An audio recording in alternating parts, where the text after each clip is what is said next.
The night was colder than usual, with a sharp wind sweeping through the quiet streets of the small town. Thomas, a single father, walked home after finishing his second shift at the factory. His worn boots scraped against the pavement, his jacket thin against the chill.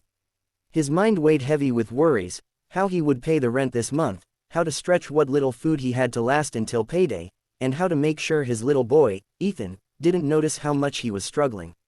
When Thomas turned onto the dim alley that led to his rundown apartment, he stopped. There, huddled against the wall, was a girl no older than 12. Her hair was tangled, her face streaked with tears, and she shivered beneath a thin dress. She clutched a small backpack as if it were her lifeline. Thomas's first instinct was concern. He crouched down, his voice gentle. "Hey there, are you lost?" The girl flinched at first but then nodded. I can't find my way home. I don't know where I am." Something in her trembling voice pulled at Thomas's heart. He thought of Ethan sleeping alone upstairs, waiting for him, and how scared his boy would feel if he were in this girl's place. Without hesitation, he extended his hand. "Come with me. I don't have much, but you'll be safe and warm tonight." Inside their tiny apartment, the girl stared wide-eyed at the worn furniture, the peeling wallpaper, and the small kitchen where the smell of leftover soup lingered. Ethan woke up and peeked out of his room, rubbing his eyes. "Dad, who's she?" Thomas smiled gently. "She's our guest tonight. Her name is Lily." Ethan, though shy, grinned and offered her his blanket. Lily's lips curved into the smallest of smiles, the first one Thomas had seen. That night, as the three of them sat around the chipped wooden table, sharing soup from a single pot, something shifted. Lily laughed softly at Ethan's silly jokes, and Thomas noticed the way her eyes lit up for a moment, like she'd forgotten her troubles. When he tucked them both into bed, Ethan in his small mattress and Lily on the couch, Thomas whispered a silent prayer of gratitude. His life was hard, but kindness cost nothing. Days turned into weeks. Lily stayed with them, and the apartment, though poor, was filled with warmth and laughter.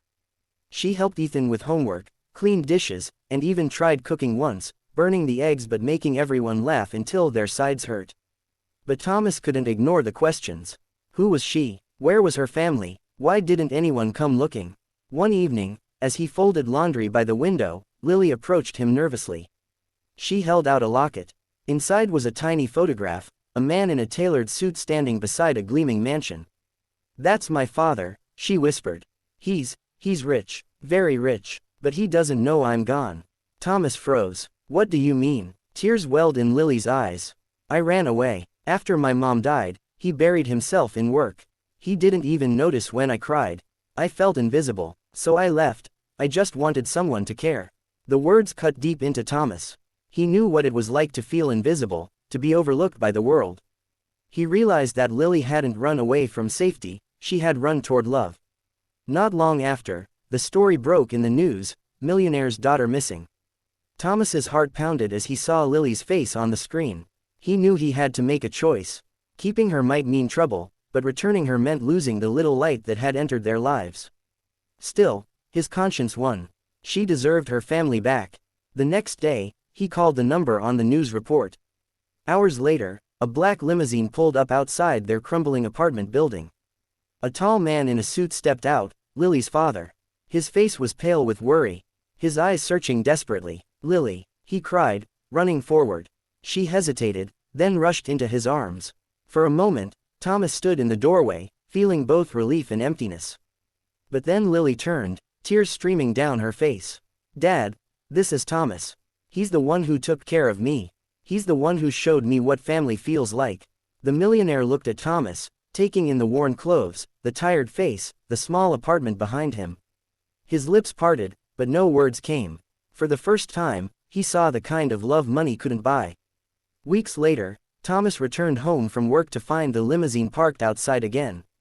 Lily and her father stood waiting. Her father stepped forward, his voice softer now.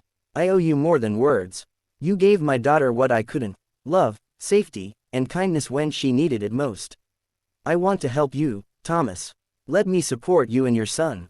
You don't have to struggle alone anymore." Thomas hesitated, pride battling with need. But Lily tugged on his hand, smiling.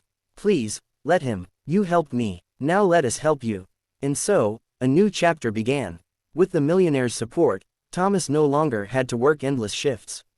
Ethan had better opportunities, And Lily, though she returned home, visited often, becoming like a sister to Ethan and a daughter to Thomas.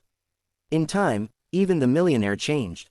He slowed down, spent more time with Lily, and often joined Thomas for dinners in the small apartment that had once been just a shelter but had grown into something more, a true home.